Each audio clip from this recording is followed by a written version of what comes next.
Hi everyone, my name is Clara Lemoy, and today I'll be discussing molecular determinants of toxic disinfection byproducts in water treatment, insights from experimental and computational chemistry.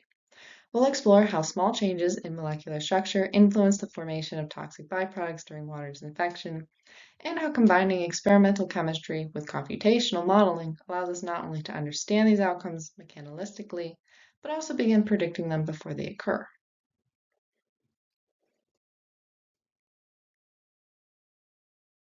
Chlorination is the most widely used method to disinfect drinking water. It has dramatically improved public health by eliminating pathogenic microorganisms.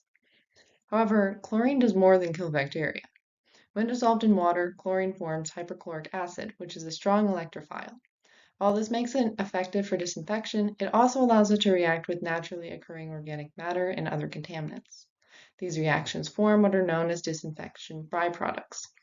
These byproducts can form under standard chlorination, under chloramination, which uses monochloramine instead of free chlorine, or under UV-assisted processes combined with ether oxidant. Each of these treatment methods changes the chemical environment. Difference in oxidant strength, radical formation, and reaction kinetic can alter reaction pathways, and therefore the types of byproducts that form. Some of these byproducts are toxic, carcinogenic, or mutagenic, meaning they can damage or permanently alter genetic material. This creates an important trade-off. We rely on disinfection to ensure microbial safety, but the chemistry involved can introduce new chemical risks. So the central question becomes, how does the molecular structure of organic contaminants influence which byproducts are formed during these treatment processes?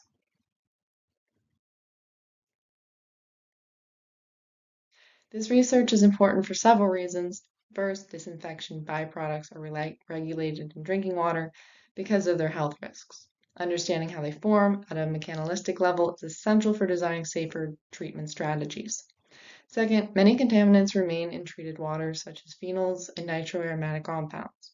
These aromatic systems are particularly reactive in electrophilic substitution reactions, especially when they contain electron-donating substituents.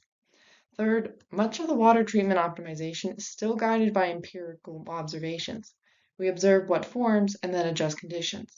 By understanding structure, reactivity, relationships at the molecular level, we can move towards predictive chemistry. That means anticipating which contaminants are likely to form harmful byproducts based on their electronic structure before those reactions even occur. So this research directly links molecular level organic chemistry to environmental risk and public health outcomes. Primary study focused on nitrobenzene, phenol, and substituted nitrophenols as model contaminants. These were chosen because they represent common aromatic structures with different electronic properties. The researchers had three main goals. First was to determine how substituent types such as nitroamino, methyl, or chlorine affects byproduct formation. These groups differ in their electron donating or electron withdrawing behavior, which strongly influences aromatic reactivity. The second goal was to explore how substituent position, such as ortho, which you can see here, meta, or para, changes reactivity, even when the substituent is the same. Its position can alter resonance effects, steric hindrance, and transition state stabilization. The third goal is to investigate how reactions differ under chlorination, chloramination, and UV-assisted conditions. Because these treatments involve different oxidizing species and reaction kinetics, the product distribution can shift significantly. Rather than identifying products, the overarching goal was to understand the mechanisms driving their formation.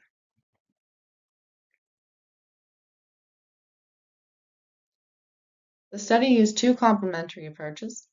First, they used experimental chemistry. Researchers performed controlled chlorination and chloramination reactions and monitored both the degradation of the parent compounds and the formation of disinfection byproducts. They used gas chromatography with electron capture detection and gas chromatography mass spectrometry to accomplish this, which allows structural identification through fragmentation patterns. Second, they used computational chemistry. The researchers used density functional theory to model the electronic structure of the compounds and calculate properties such as orbital distributions and reaction-free energies. More about these tools later. By combining experimental data with theoretical predictions, they are able to correlate observed product distributions with underlying electronic structure and reaction energetics. This project builds directly on familiar organic and physical chemistry concepts. From organic chemistry, chlorination of aromatic compounds typically occurs through electrophilic aromatic substitution. Hypochloric acid acts as the electrophile, and electron-donating groups increase electron density in the aromatic ring and activate towards substitution, often directing substituents to the ortho or para position. Electron withdrawing groups decrease ring reactivity and can shift substitution patterns.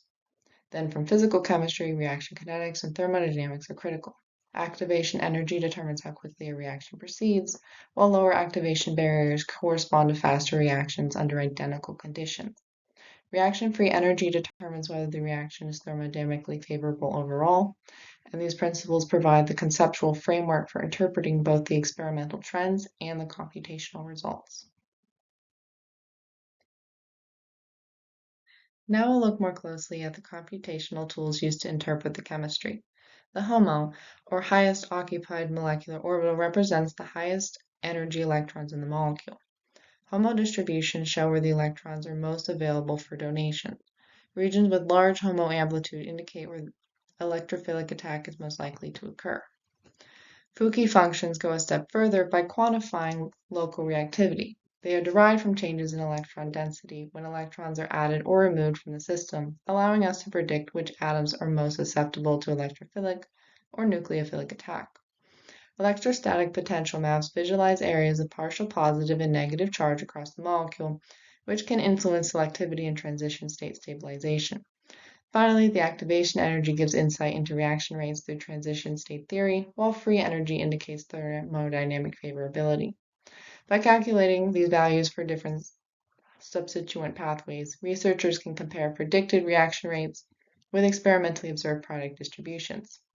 Connecting these computational descriptors with experimental data allows us to explain not just what forms, but why it forms. This leads us to several important questions. Does higher intrinsic aromatic reactivity always lead to more toxic byproducts? Or can slower oxidative pathways produce more harmful species? How does changing the position of a nitro group alter resonance effects and transition state stabilization, ultimately shifting reaction pathways? Does switching from chlorine to monochloramine significantly change product distribution due to differences in oxidation strength and mechanism? And perhaps most importantly, can computational predictions of electronic structure and reaction energetics anticipate environmental toxicity trends? The remainder of the seminar addresses these questions step by step. To answer these questions, we will first revisit the environmental motivations, such as why chlorination is essential for public health, but also capable of generating harmful chemical byproducts. We'll then review the relevant organic chemistry, including electrophilic aromatic substitution and substituent effects. Next, we'll examine experimental comparisons of nitrobenzene, phenol, and substituted nitrophenols, focusing on how substituent identity and position influences byproduct formation and reaction rates. After that, we'll use computational results, including homodensity, Foucault functions, and free energy calculations to interpret these observations mechanistically. We'll then compare chlorination and chloramination to show how changing the oxidant shifts reaction pathways and alters toxicity profiles. Finally, we'll discuss broader implications, how integrating mechanistic organic chemistry with computational modeling could allow predictive screening of contaminants, helping guide safer water treatment strategies in the future. In summary, this project explores how molecular structure influences the formation of disinfection byproducts during water treatment. Small changes in substituents can alter electronic structure, reaction energetics, and product distribution. By integrating experiments with computational modeling, the work moves towards predicting reaction pathways to design safer treatment strategies that reduce toxic byproducts and promote safety. Thank you for watching my presentation, and I look forward to hearing your feedback. And here are some references.